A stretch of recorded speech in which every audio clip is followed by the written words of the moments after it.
नमस्कार दोस्तों, स्वागत है आप सभी का मेरे चैनल पे। आज हम स्टडी करने जा रहे हैं जनरल नॉलेज के कुछ इम्पॉर्टेंट क्वेश्चंस। जनरल नॉलेज जिसे कि हम हिंदी में सामान्य ज्ञान कहते हैं। ये क्वेश्चंस आज से 6-7 साल पहले मैंने लिखे थे और थोड़ा नोट्स बनाने का मुझे ना शुरू से शौक़ है, तो ये जीके के क्वेश्चंस मैंने बहुत सारे लिखे हुए हैं, बहुत सारे नोट्स मेरे पास हैं जिन्हें मैं आप लोगों के साथ शेयर करती रहूँगी। आप लोगों के साथ शेयर करने से क्या होगा कि मेरा फिर से रिवीजन भी हो जाएगा। ठीक है, तो आज हम पढ़ने जा रहे हैं कुछ इंपॉर्टेंट जीके के क्वेश्चंस। एक बार आप लोग जब इसको ध्यान से देखेंगे ना, तो कुछ क्वेश्चंस हो सकता है कि इतने सालों में कुछ चेंजेस हो गए हों। तो अगर कोई भी क्वेश्चन आपको ऐसा लगता है कि उसका आंसर चेंज हो चुका है, तो प्लीज़ आप कमेंट करके ज़रूर बताना, क्योंकि 6-7 सालों में काफ़ी चेंजेस हो जाते हैं। ठीक है, तो ये मेरे पुराने नोट्स हैं, तो बस मैं आप लोगों के साथ शेयर कर रही हूँ। अगर किसी क्वेश्चन में आपको डाउट होता है तो आप प्लीज़ कमेंट करके ज़रूर लिख दीजिएगा।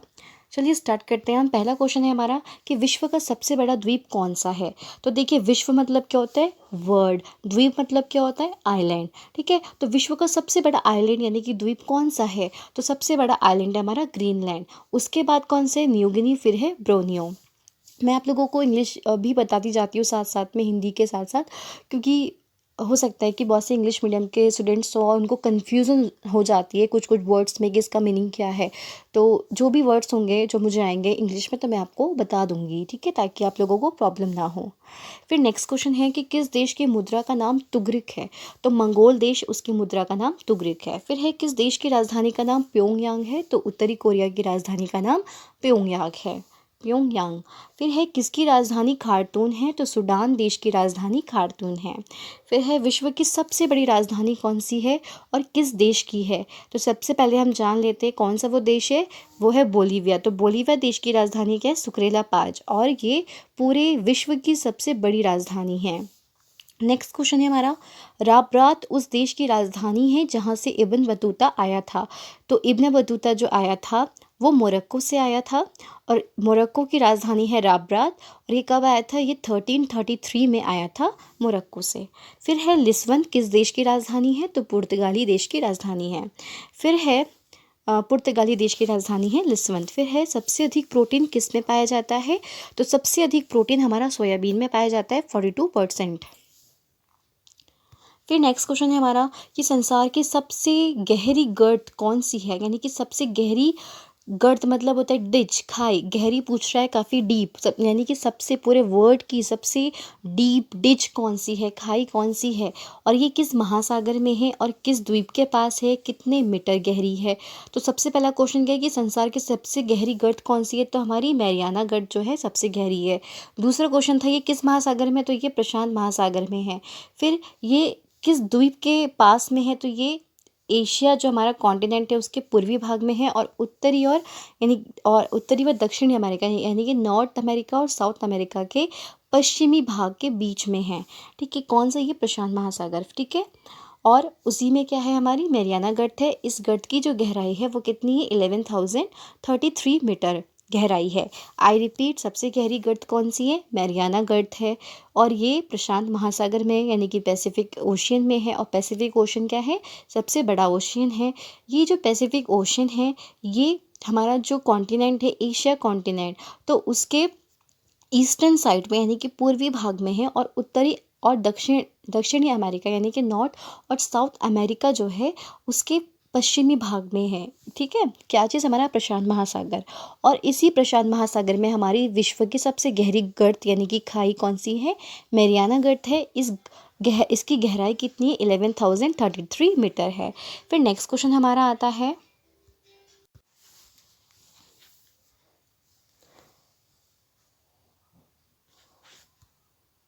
फिर हमारा नेक्स्ट क्वेश्चन है, हेरिंग पाउंड किस महासागर को कहा जाता है। तो हेरिंग पाउंड अटलांटिक महासागर को कहा जाता है। फिर है स्वेज नहर महासागर गलत हो गया है, मतलब सागर है इसका, कि स्वेज नहर जो है वो किन सागरों को आपस में जोड़ती है। तो ये स्वेज नहर जो है हमारी, ये लाल और भूमध्य सागर को आपस में जोड़ती है। फिर नेक्स्ट है कील नहर किन दो सागरों को जोड़ती है। तो कील नहर हमारा उत्तरी सागर और बाल्टिक सागर को आपस में जोड़ती है। नेक्स्ट क्वेश्चन है, जौहर प्रथा। ये थोड़ा सा क्वेश्चन जो है थोड़ा सा गलत हो गया इसलिए मैं इसको नहीं पढ़ रही हूँ। ठीक है, आगे पढ़ते हैं कि जो जौहर प्रथा है वो किसके समय में हुई थी, तो ये राजपूत काल में हुई थी जौहर प्रथा। फिर नेक्स्ट है सबसे प्राचीन वेद कौन सा है, सबसे प्राचीन वेद हमारा ऋग्वेद है।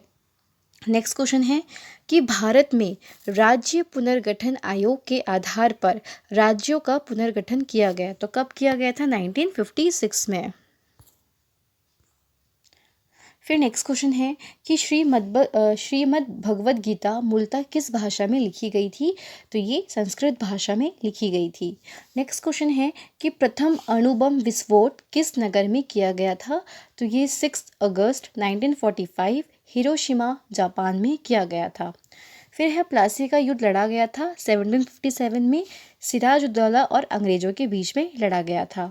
फिर है भारत में प्रथम संविधान संशोधन किया गया था, तो 1951 में सबसे पहले संविधान संशोधन किया गया था, जैसे अमेंडमेंट कहते हैं ना, वही। फिर है भारत का प्रधानमंत्री बनने के लिए न्यूनतम आयु यानी कि कम से कम कितनी मिनिमम एज आप लोगों की होनी चाहिए प्रधानमंत्री बनने के लिए, तो 25 वर्ष होनी चाहिए। फिर है भारतीय संविधान के अंतर्गत मौलिक अधिकारों का संरक्षक कौन होता है, तो हमारा सर्वोच्च न्यायालय जो होता है वो मौलिक अधिकारों का संरक्षक होता है। सर्वोच्च न्यायालय मतलब सुप्रीम कोर्ट। फिर है समाजवादी शब्द उद्देशिका प्रस्तावना जैसे शब्द प्रस्तावना में कब जुड़े थे, तो ये 1976 में जुड़े थे। 42वां संविधान संशोधन हुआ था, उसके तहत ये जो शब्द हैं समाजवादी शब्द जो हैं ये उद्देशिका प्रस्तावना, ठीक है, जैसे कि अखंडता प्रस्तावना आदि जो ये शब्द जुड़े थे हमारे संविधान में, तो ये कब जुड़े थे, तो 1976 में जो हमारा 42वां संविधान संशोधन हुआ था उसके तहत जुड़े थे। नेक्स्ट क्वेश्चन है कि संविधान के किस आर्टिकल में राज्य में राष्ट्रपति शासन किस अनुच्छेद के द्वारा लिखा गया है, तो यह लगाया जाता है तो 356 अनुच्छेद के अंतर्गत, जो हमारा आर्टिकल 356 है, तो राष्ट्रपति शासन लगाया जाता है इस आर्टिकल के तहत। फिर है संविधान सभा का संवैधानिक सलाहकार कौन था, तो BN राव जी जो थे वो संवैधानिक सभा के संवैधानिक सलाहकार थे। ठीक है, फिर नेक्स्ट है बिस्के की खाड़ी किस महाद्वीप में है, तो यूरोप में है। फिर संविधान का कौन सा अनुच्छेद है जो छुआछूत यानी कि अनटचेबिलिटी निषेध से है, तो ये 17वां अनुच्छेद है। फिर योजना आयोग का अध्यक्ष होता है तो कौन होता है, प्रधानमंत्री यानी कि प्राइम मिनिस्टर जो होते हैं वो हमारे योजना आयोग के अध्यक्ष होते हैं। फिर नेक्स्ट क्वेश्चन है कि फोटोग्राफी में उपयोगी तत्व क्या होते हैं, तो देखिए PCS में कभी क्वेश्चन आया होगा तो इसलिए मैंने यहाँ पे PCS लिखा हुआ है। तो ये जो क्वेश्चंस है मैं जहाँ से भी मुझे इंपॉर्टेंट जीके के क्वेश्चंस मिलते थे ना मैं उसको लिख लेती थी, तो हो सकता है कि ये PCS में ये क्वेश्चन आया होगा इसलिए मैंने यहाँ पे ये लिखा हुआ है। ठीक है, तो देखिए क्वेश्चन है कि फोटोग्राफी में उपयोगी तत्व है, तो सोडियम थायोसल्फेट और सिल्वर ब्रोमाइड जो है ये उपयोगी तत्व होते हैं फोटोग्राफी में। नेक्स्ट क्वेश्चन है हमारा कि गाय के दूध में पीलेपन के लिए उत्तरदायी तत्व है, यानी कि जो गाय का दूध होता है तो उसमें क्या चीज़ मिली होती, क्या चीज़ होती है जिसके कारण गाय का दूध पीला होता है, पीले रंग का दिखता है, तो कैरोटीन के कारण जो गाय का रंग होता है पीला होता है। अब सफ़ेद होने का कारण क्या है कि जब सफ़ेद होता है तो उसका कारण क्या होता है, क्योंकि गाय के दूध में केसिंग होता है। और जब मीठा होता है तो मीठा होने का कारण क्या होता है, जो उसमें थोड़ी सी मिठास होती है ना दूध में, तो वो मिठास किसके कारण होती है, तो लैक्टोज के कारण मिठास होती है। आई रिपीट कि गाय के दूध में पीलेपन का जो कारण कौन सा कारक होता है जो उत्तरदायी होता है, तो कैरोटीन होता है जिसके कारण गाय के दूध में पीलापन होता है।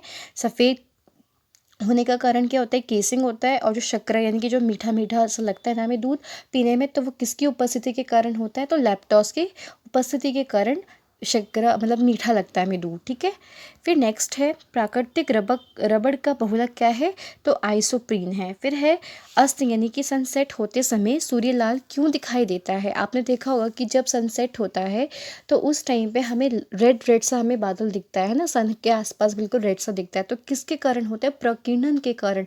प्रकीर्णन मतलब होता है स्कैटरिंग के कारण होता है। लाल रंग के कम प्रकीर्णन के कारण तथा अधिक तरंग धैर्य के कारण लाल रंग दिखाई देता है। फिर नेक्स्ट क्वेश्चन है कि मांसपेशियों में थकान का कारण है। तो मांसपेशियां जो होती हैं, हमारी मसल्स होती हैं, तो उसमें जैसे कभी थकान होती है तो किस कारण से थकान होती है, तो किस एसिड के कारण होती है, तो होता है हमारा लैक्टिक एसिड के कारण होता है। फिर है जल का वाष्प में बदलना क्या है, भौतिक परिवर्तन है। फिर है हवाई जहाज में यात्रा करते समय फाउंटेन पेन की स्याही क्यों रिस जाती है, क्योंकि फाउंटेन पेन के बाहर क्या होता है, वायुमंडलीय दाब, यानी कि जब वहाँ पे क्या होता है, एटमॉस्फेरिक प्रेशर जो होता है वो कम हो जाता है। ठीक है, तो इस कारण से क्या होता है कि वहाँ पे प्रेशर कम हो जाता है, इस कारण से जो पेन के बाहर जो होता है वायुमंडल का जो एयर प्रेशर होता है कम हो जाता है, इसके कारण से उसकी जो स्याही वो रिस जाती है। अब आप सोचेंगे कि जैसे जैसे ऊंचाई बढ़ती है तो ऊंचाई बढ़ने के साथ तो टेम्परेचर जो होता है वो डाउन होता जाता है ना, कि हर 165 मीटर की ऊंचाई पर 1 डिग्री सेल्सियस तापमान कम होता है।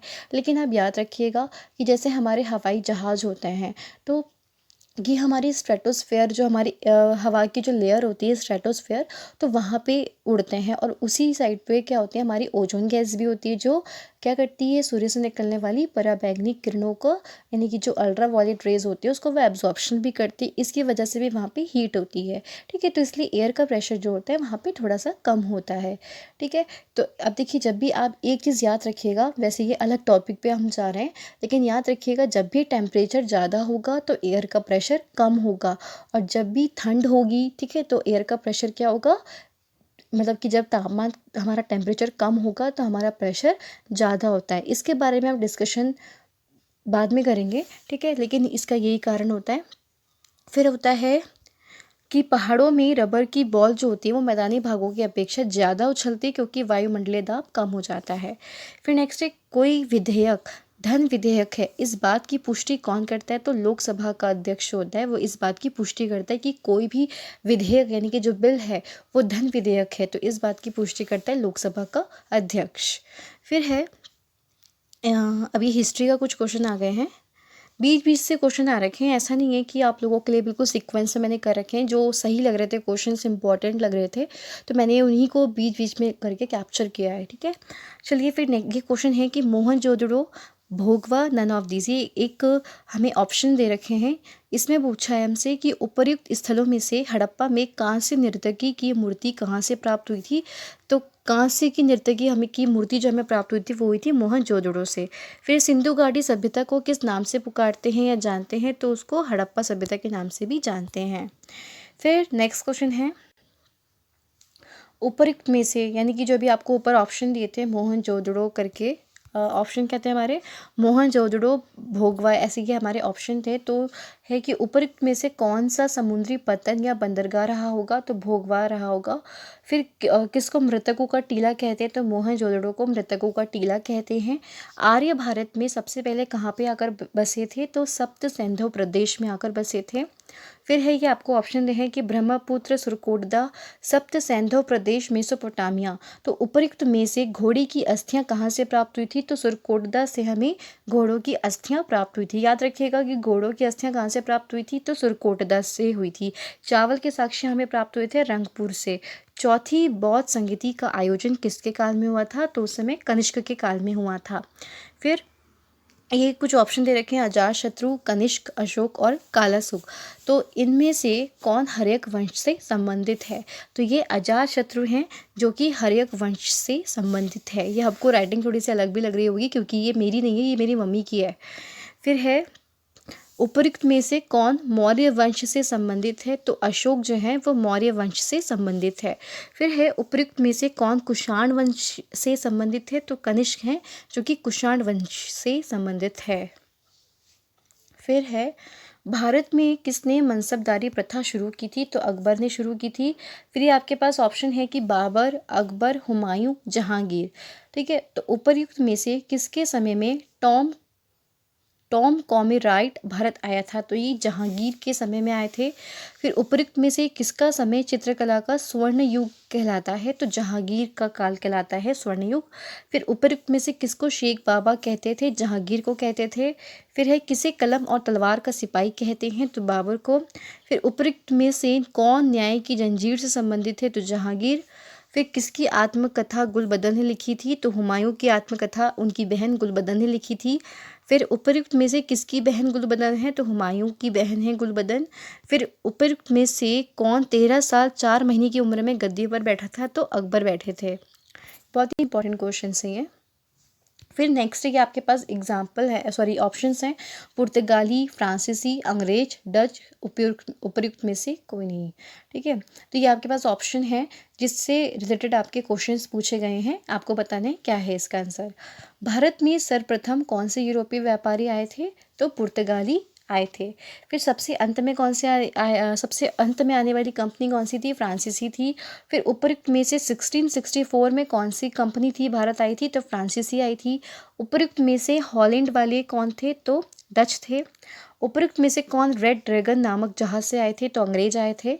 फिर है 1857 के विद्रोह के समय भारत का गवर्नर कौन था, तो कैलिंग थे भारत के गवर्नर उस समय। फिर ये आपके पास ऑप्शन है लॉर्ड कैलिंग, डलहौजी, क्लाइव, कॉर्नवालिस। ठीक है, तो इससे क्वेश्चन पूछा है कि राज्य हड़पने की नीति उपयुक्त में से किसने की थी, तो डलहौजी ने की थी। राज्य हड़पने की नीति डलहौजी ने अपनाई थी। फिर है अंतिम गवर्नर जनरल और प्रथम वायसराय कौन थे, तो कैलिंग थे। उपयुक्त में से अंग्रेज साम्राज्य का संस्थापक कौन थे, तो क्लाइव थे। फिर है इस्सत मरारी बंदोबस्त या परमानेंट सेटलमेंट किसके समय में हुआ था, तो कॉर्नवालिस के समय में हुआ था। फिर नेक्स्ट क्वेश्चन है कि नाइट्रोग्लिसरीन क्या है, तो ये एक विस्फोटक है। फिर नेक्स्ट है animal welfare board of India, ये कहाँ पर है, तो ये चेन्नई में है। और चमड़ा शोध संस्थान भी यहीं है। ठीक है, ये 2 क्वेश्चन इसमें आ गए। फिर है 1833 में राजा राम मोहन रॉय की मृत्यु के उपरांत ब्रह्म समाज की कमान किसने संभाली थी, तो देवेंद्र नाथ टैगोर ने इसकी कमान संभाली थी ब्रह्म समाज की। फिर ये कुछ क्वेश्चंस हैं जैसे कि तख्ते आई अकबरी किसकी, निजामुद्दीन अहमद की है। अकबरनामा अबुल फजल ने लिखी थी। राज तरंगिणी कलहट ने। अमुक्त माल्यद लिखी थी कृष्णदेव राय ने। और बाबरनामा बाबर ने लिखी थी। फिर है अशोक जो थे वो किस राजवंश से संबंधित हैं, तो मौर्य वंश से संबंधित थे। आर्यभट्ट और वरहमिरी किस काल से संबंधित है, तो चंद्रगुप्त द्वितीय से। फिर भारतीय संविधान में आरंभ में कितने अनुच्छेद थे, तो 395 अनुच्छेद थे, अब ज़्यादा हो चुके हैं। भारत के किस राष्ट्रपति को मिसाइल मैन कहते हैं, तो डॉक्टर APJ अब्दुल कलाम जी को मिसाइल मैन कहते हैं। उत्तराखंड में कितने ज़िले हैं, तो 13 ज़िले हैं, जिनमें से 6 कुमाऊं मंडल में हैं और 7 गढ़वाल मंडल में आते हैं। फिर है भारत में सांसद के दोनों सदनों की सम्मिलित बैठक कौन करता है, तो लोकसभा के अध्यक्ष करते हैं। फिर है उत्तराखंड का उच्च न्यायालय कहाँ स्थित है, तो नैनीताल में है। फिर भारी वाहनों में डीजल का प्रयोग किया जाता है, तो किस लिए किया जाता है, क्योंकि उससे ऊर्जा ज़्यादा बनती है और आर्थिक बचत होती है। फिर है कोई विधेयक धन विधेयक नहीं, उस बात की पुष्टि कौन करता है, तो लोकसभा का अध्यक्ष करता है। बिरजू महाराज जी किससे संबंधित हैं, तो कथक से। अली अकबर सरोद से। जाकिर हुसैन तबले से। और हरिप्रसाद चौरसिया बांसुरी से संबंधित हैं। फिर है यामिनी कृष्णमूर्ति का संबंध किससे है, तो ये आप लोगों को ऑप्शन है कि भरतनाट्यम से, गायन से, कथकली से या नन ऑफ दिस। तो भरतनाट्यम से संबंधित हैं कौन, यामिनी कृष्णमूर्ति। फिर है उपयुक्त में से कविता कृष्णमूर्ति का संबंध किससे, तो गायन से है। किस रेखा पर दिन रात बराबर होते हैं, तो विषुवत या भूमध्य रेखा पर दिन रात बराबर होते हैं। फिर है सरकारी आयोग का संबंध किससे, तो केंद्र और राज्य से है, दोनों यानी कि दोनों से है। नरसी माहन समिति का संबंध किससे, तो बैंक से है। फिर किस कोशिका को आत्महत्या की थैली कहते हैं, तो लाइसोसोम को आत्महत्या की थैली कहते हैं। प्रोटीन की फैक्ट्री कहलाती है राइबोसोम और ऊर्जा का केंद्र कहलाता है माइटोकॉन्ड्रिया।